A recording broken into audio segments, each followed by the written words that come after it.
My name is Charlie McGrath. I'm the founder of WideAwakeNews.com and a host on the Rinse Radio Network. Nothing is what it seems. Nothing. If we're fed to it by a mainstream propagandist media and Washington, D.C., and government in general that has a vested interest in representing their constituencies' special financial interest, we must first realize that in order to combat the lies, we must share with our friends, our family, our coworkers, our loved ones that nothing is what it seems. We're not in a recovery. We've not fixed the financial crisis of 2008. The only thing we've done is immerse the nation further and further into debt. Now, if you'd have started listening to my videos back in 2008, we would have been sitting at about $8 trillion in national debt, a staggering amount, but it pales in comparison to what we're sitting at tonight in 2013, nearly $17 trillion in national debt.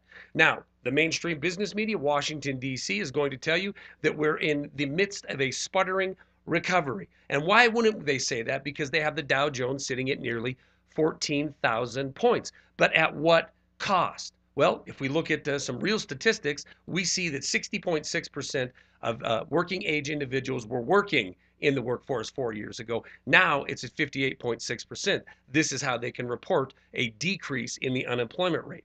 40% of the workers in this nation right now make less than $20,000 a year, and every worker in this nation has seen their net worth decrease in this same amount of time. Poverty is exploding, and the wealth that is being created by the privately owned Federal Reserve, immersing the nation $85 billion into debt every single month. The majority of this wealth, 82% of the Wall Street wealth, is going to 5% of the people of this country. Nothing is what it seems. We must understand this. We must spread this message, especially when we get news today of the GDP numbers for the fourth quarter coming in at negative 0.01%.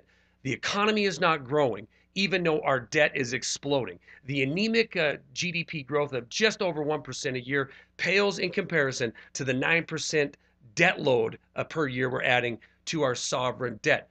There is a storm coming. We're not getting something for nothing. The fat cats, the special interests, they are getting everything for nothing. The pain is being put off for you and I and the rest of the people that we know to shoulder the burden of. This is the sovereign debt nightmare that faces us. And be rest assured, it's not a matter of if, it's only a matter of when. Stories are attached. That's all I got.